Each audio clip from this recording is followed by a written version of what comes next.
Hey Allan, what's up? Hey, how you doing, Joey? Oh, good, and you? Good, good, good. How have you Thank been in the last few weeks? Good. I was on a short holiday trip, and good to be back in the studio and chatting with you. Yeah, man, nice to have you in the show. Like we were talking before, I think this is going to be a really valuable show to everyone who's listening because vocals always seems to be um, this challenge for producers, and I just always get a lot of questions from people like how can I find a vocal? Why do I have to pay to get a vocal? All those kind of things. So I just thought this was a good, valuable episode for those people. Great. Well, thanks for having us. I think it's also very valuable for us, Hmm. to let the people know what we do with Vocal Kitchen and how we do it and why we do it. You know. Yeah, yeah, that's an interesting topic to get started. Like, where did you start? Not with Vocal Kitchen, but how did you end up in the music industry? Is it that you started Vocal Kitchen, or what did you do before Vocal Kitchen? Actually, I have another company called Song Kitchen, and that's actually how it started. Where I would, when I go a little bit more back in my career, I started out as a backup vocalist. I studied vocals as on the conservatory, so Hmm. I'm a vocal teacher, vocal performer. I studied a lot of jazz and pop, um, and that led to trying to look for work in the music industry, and one thing led to another, and I started doing backup vocals with artists and touring with them, and making good money.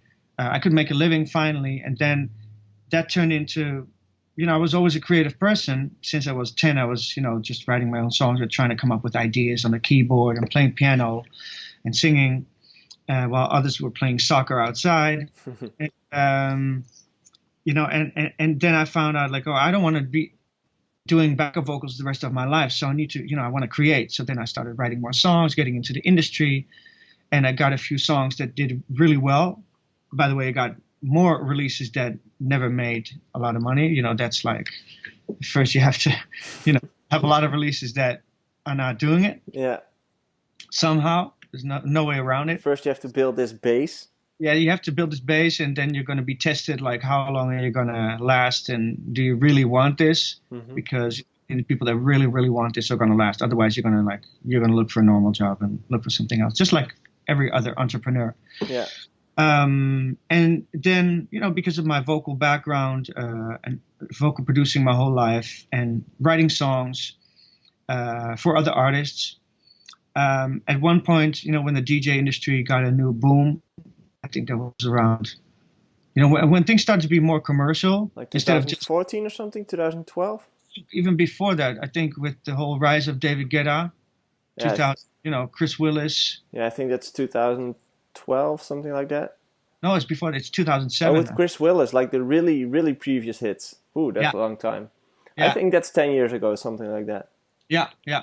That's when it started to sort of become a little different, where the vocal would be more, main focus next to the beat.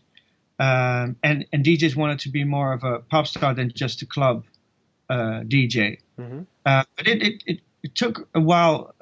I mean, it helped that people like Swedish House Mafia and took the lead, and amazing producers using amazing songs and amazing vocals, which led to chart-topping hits.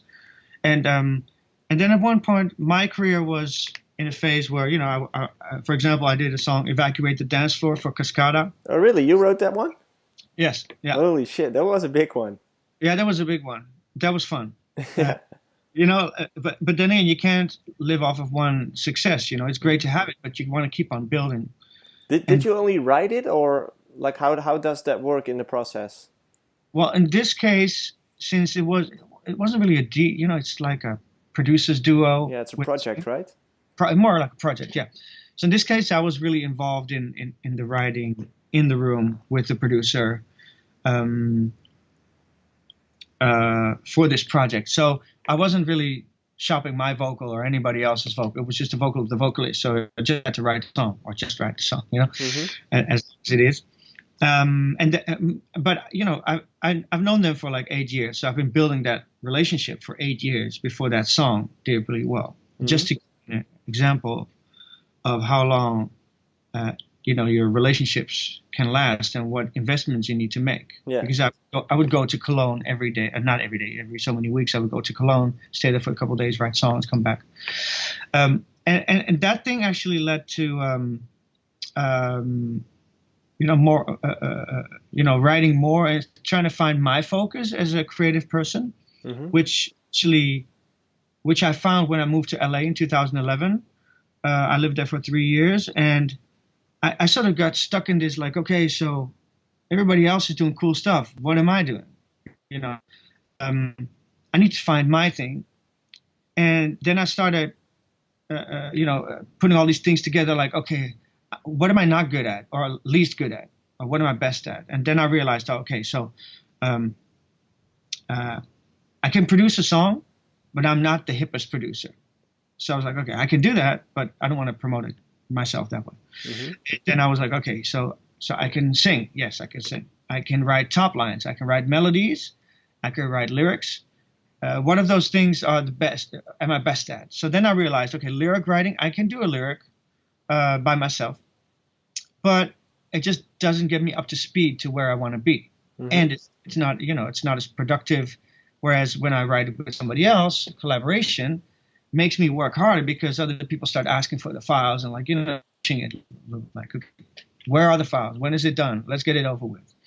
And I think that's a good thing about collaboration. And also, your network gets broader. So the moment somebody else has a stake in the song, they can take it other places where I, can't take it maybe. Yeah. So the whole thing led to me realizing that, what am I supposed to do here in this, on this planet Earth as a person? What am I supposed to add? And how can I do it in a different way instead of just being another songwriter like millions, which is cool and great. But then I started getting requests for songs from DJs and DJ managers that said, hey, you write songs and can you send me some stuff? And I sent them demos, and the demo had one of my vocals on it. So they said, oh, can we use your vocal? I said, yes, sure, you can use it. And, that actually led, it was like 2012, to me being really more focused on just top line writing, which for me is the same as songwriting. We still write the song. We can still do the chords, with a group of songwriters. It's just like we just don't do it because the producer already does it. So it saves us time, and it fills in this gap that there is in the electronic music industry, where, of course, like when you're a producer and when you grow up, especially in Holland, it's more common to have a laptop than a microphone. Yeah, so, definitely. Yeah, so then what happens is you take the laptop, you find this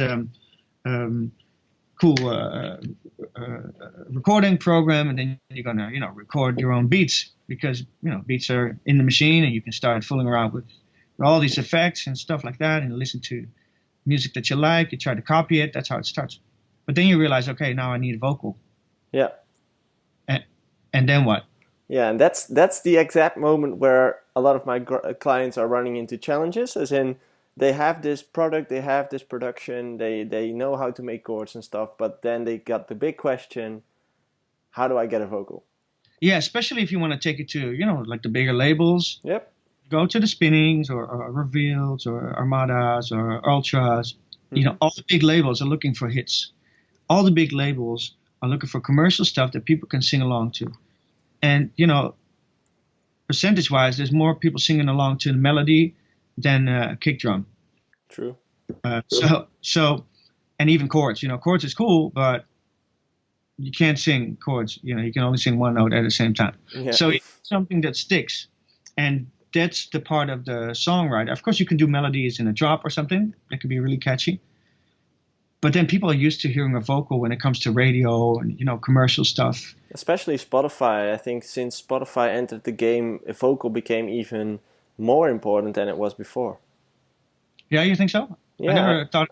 I think because people started listening to music more, and producers, like especially the EDM producers, started focusing on Spotify more, which made them change their music, because instrumental music doesn't work that well on platforms such as Spotify, simply because the audience is different there. Yeah. Yeah. No, I never thought about it, but maybe you're right. I just think, there's not a lot of places you can go. There's not a lot of options you have when it comes to vocals. Mm-hmm. That's what I realized. And I did some research before starting Vocalkitchen. Of course, like I said, I was already doing it without giving it the name Vocalkitchen. And I was already writing with other writers and other vocalists on tracks that people sent me.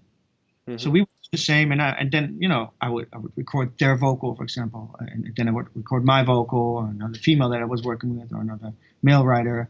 And so that's how I built my catalog of songs. And then and there's actually two problems. One problem is the DJ producer starts with his beat on his laptop, and then at one point when he gets to a professional and wants to, create his profile and wants to step up to the bigger labels, he doesn't have the vocal. On the other side, you have the vocalists and the songwriters with the same kind of problem. So they write songs. They can do another EP and record it in another big studio and spend money and time on mixing and recording and an EP, and then don't have money to promote it because mm-hmm. money, and then just drop it on Spotify or whatever, and nobody cares, and get like -1,000 plays. Yeah. So then what? Well, do another EP and another EP, and then not realizing, okay, maybe it's, of course you need luck. Not everybody's lucky, but you need a lot of songs also to be successful. So then I thought, okay, since like I said, I was lucky to have a couple songs that did really well, but I've had more songs out there that didn't do really well, which means the song didn't really go, anywhere. The streams or the sales were not mm-hmm. what I hoped it to be. And then I realized, okay, I got to think of something else, and I got to add production to what I'm doing as a writer. That means vocal production. So normally when I would produce for a pop project, I would say, listen, okay, you can have my song, but I want to be the producer of the song, mm-hmm. the pop project. And now I said, okay, you can have my song, but I'm going to be the vocalist, and you got to buy my vocal. Okay. So, also to keep the songwriters and the vocalists alive, and also to feed, to provide DJs with the material that they need to do their shows. Mm-hmm. Because, when you talk business, there's no money in publishing if you stream less than 1,000 times, or if you stream 100,000 times, there's no money in publishing. Yeah.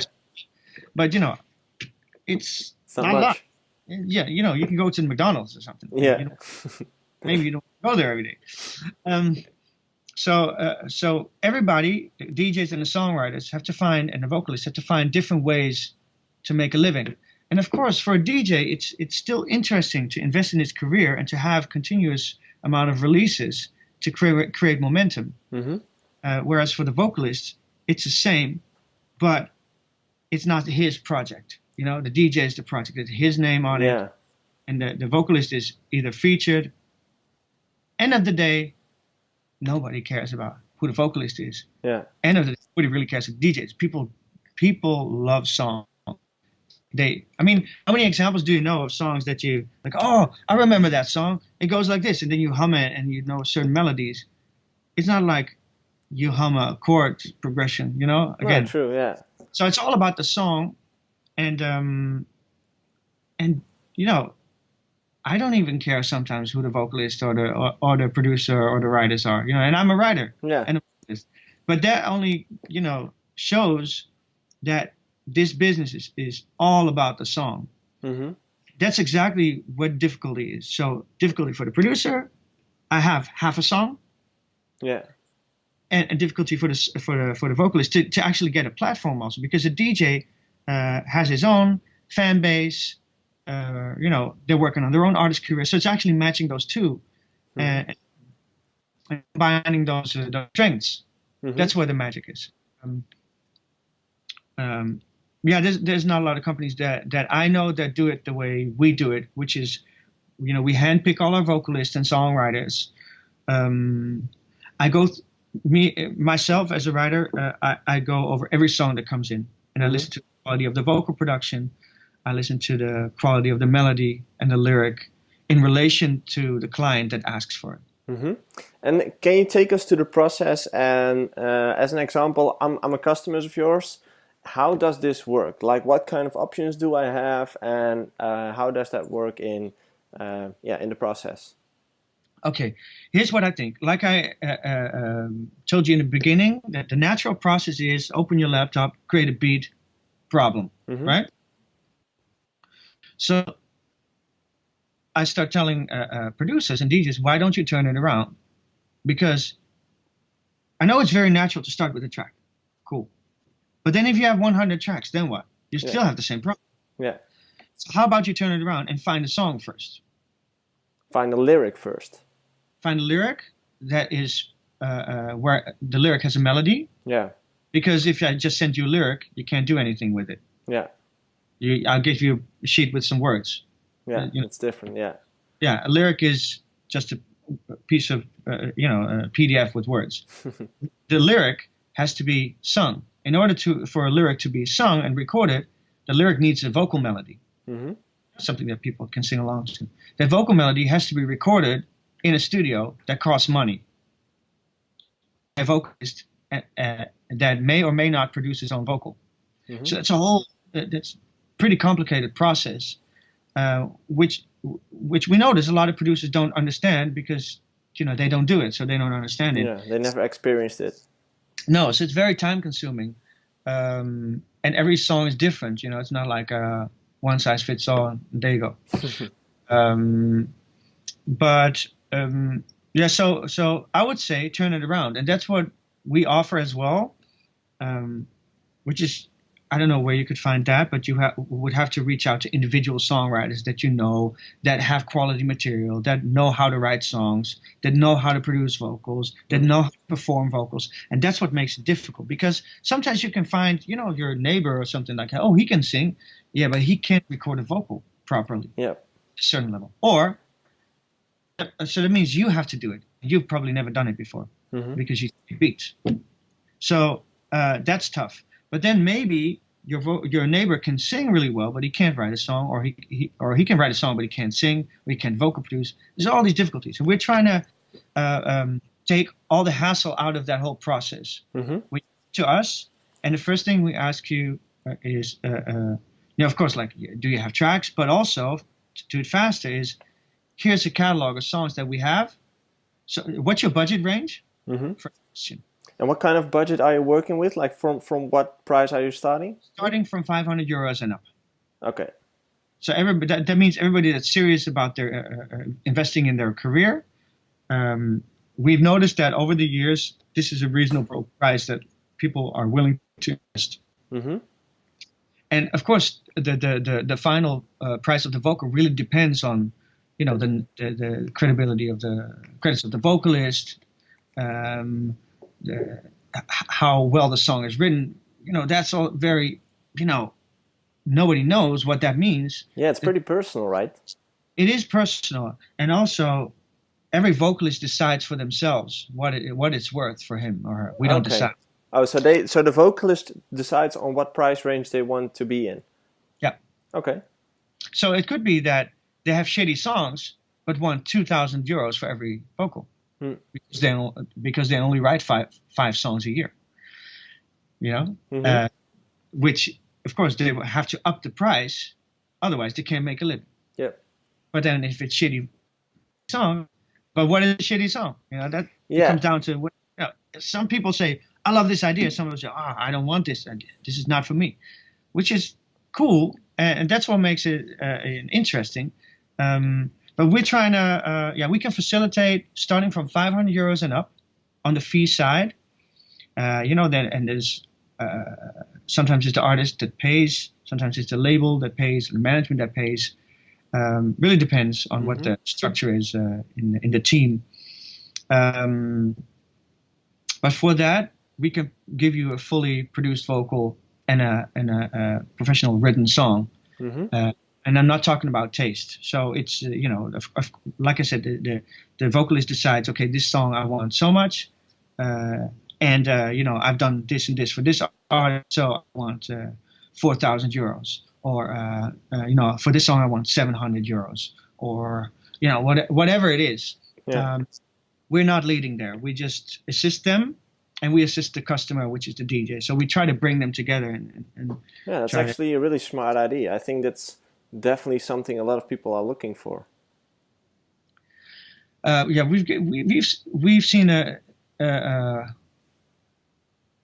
huge amount of interest still over the years, because of course Toplines is, everybody's looking for Toplines already for years. We've been to ADE for years, and there's so many people asking us for, there's not a lot of people doing this, unless you have to, this is the difficult part. You have to reach out to individual songwriters and vocalists, and that is so time consuming. Yeah, you actually have to work for it. Oh my God, you have a beat and you have to send it to all these people, and then like they don't reply, or they don't get back to you, or they're a pain in the butt, or they don't finish it in time, or they don't know how the business works, and it's just a hassle. So we're trying to be that company where we say, okay, we have a large roster of vocalists, we screen them, we know what they do, we know their quality of work. Every song is different, so every song has a different price. But, it's all quality material, and we have diversity. So you can go in and say, oh, I love this song. I love this song. I want this song. Start from there instead of starting with the beat. Yeah. Then, because also the problem is, as you know, a lot of people know this, when you go through that whole thing of like, pitching your track to a label. Let's say, best case scenario, okay? You have this track, you send it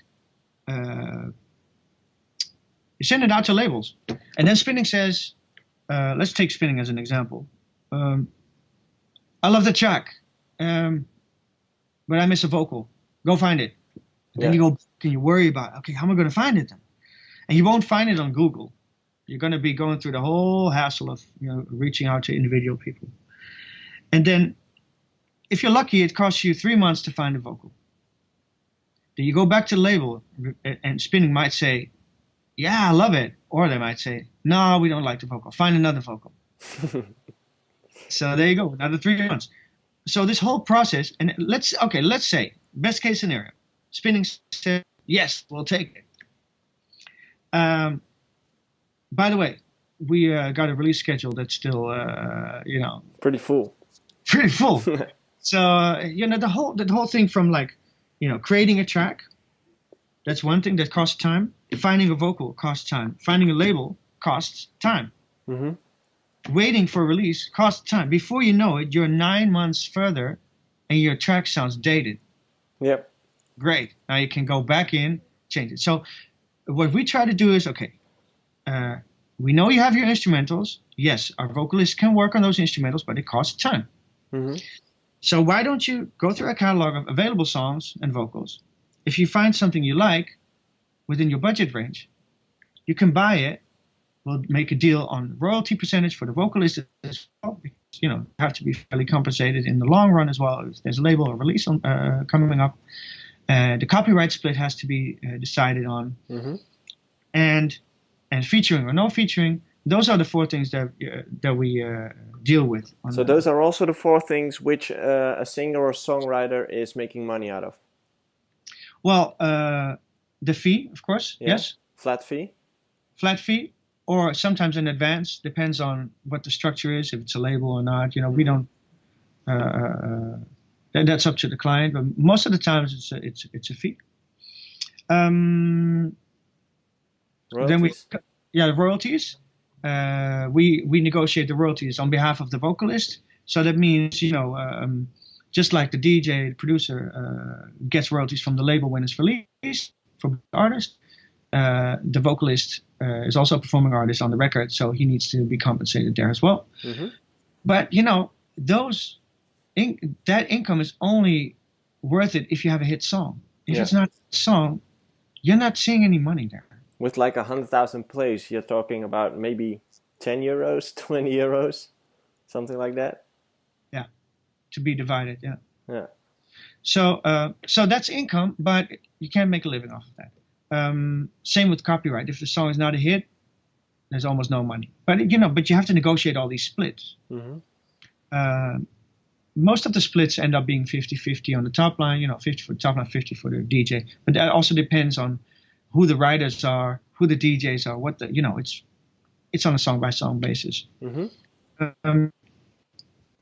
And then also you have the featuring, and of course it's important for the vocalist to get featured because they can build their name and their profile, even though everybody's still looking for the main artist, which is the DJ. But it's something, sometimes they don't want to be featured. That also happens where they decide, okay, you know what, I want a higher fee, or I want a higher royalty percentage, because a lot of DJs don't want a feature on the record because they have a collaboration with somebody. So then you can negotiate that as well and say, okay, well, you don't want a feature. Well, our vocalist wants to be featured. Now what? Okay, so maybe we can negotiate a higher fee for them, or whatever the deal is like. So we're dealing with those three things: the fee, negotiating, royalty split, and copyrights, featuring or no featuring. Okay, that's the same on every song that we do. So to come back to what I was trying to say, the easiest to, if you want to save time, find a vocal in a song first. That's why we are, offering a catalog of songs that are already pre-produced, where it also already has chords. Yeah, you can decide to take them or not. The fun way is that I'd like to work that way as well, because I noticed that when I started creating a bootleg, my workflow was way quicker because I already had a starting point. Like I already had that vocal to work along with, and I already had the chords and stuff. So I definitely think that working in that process, like starting off with the vocal, helps you as a producer as well. It's like, it's also the same kind of feeling as doing a remix, because you already have a whole guideline. Yeah, it's the exact same. What you're supposed to do, yeah. And now instead of taking an acapella from an existing song, you can actually receive acapellas from original songs. That can be your personal next release on whatever label, maybe your own label or whatever it is. So I would always aim for that to save time, because then if you buy a vocal today and we do the whole deal making today, then you could work on that track and have a track finished next week if you like. Yeah. Maybe even tomorrow if you work quick. Yeah, or collaborate or whatever. Yeah. And then you can go to the labels directly. Otherwise, sure, you can send those the instrumentals. We do that a lot. We have a lot of instrumentals sent to us. And then we always ask, okay, what's your budget? We have to know, because then we know to which vocalist we should send it. Because you can imagine, if somebody has 500 or 700 euro budget, I'm not going to send the instrumental to Chris Willis. No, exactly. He's charging more. So to take things down, you have like two options. You can get a custom vocal, which is going to be made on your custom instrumental track, which you send in, but it's going to take more time, and it's probably going to be a bit more expensive. And you have this big library of pre-made top lines, which includes like chords where the tracks are, the vocals have been written on, and you can pick one from that if you want to. That's the two options you guys offer. Yep. I definitely think that's a great idea. I think a lot of producers will get some value out of that. Yeah, I said it takes the hassle out of finding that vocal. And we did some research. If you go on Google, you will run into some platforms that offer vocalists, but there's no quality control. Yeah, you can go to Vocalizer or Sound Better or stuff like that, which is cool. But don't forget, that's a marketplace. Yeah. This company is just throwing things together, like, oh, producers meet vocalists, buy it. Yeah, good luck. Good luck. Yeah, and then you run into the same problem, because then you might as well go on Fiverr and find a vocalist that wants to do it for $5. Yeah. And then you know what's going to come out of it. Maybe you're lucky. Maybe you land this one great idea that's going to be a smash. But luck is not really involved in creating a business. No, exactly.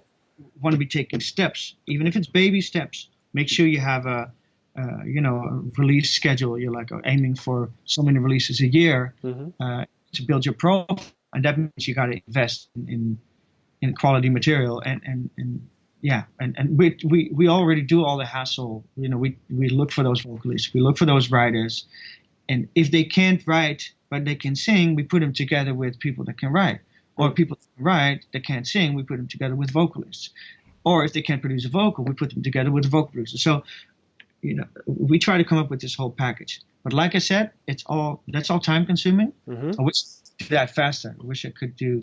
That's our goal. I believe that it's the same thing that I'm doing as well. Like there's so many stuff out there on the internet which make things a lot more easier. But in the end, a few things just aren't good enough if it's not a custom plan. Like a vocal is better when it's custom.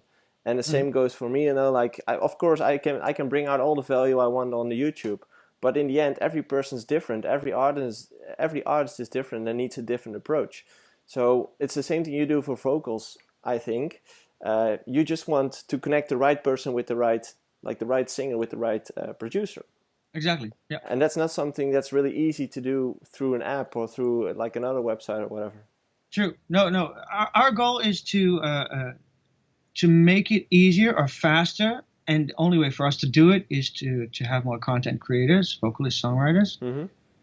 For example, I'll give you an example. We had an instrument. This is pretty unique. We had an instrumental sent to us, and we sent it to. It had a pretty decent budget. So the bigger the budget, the more people want to work on this. Mm-hmm. Obviously, And within a week, we received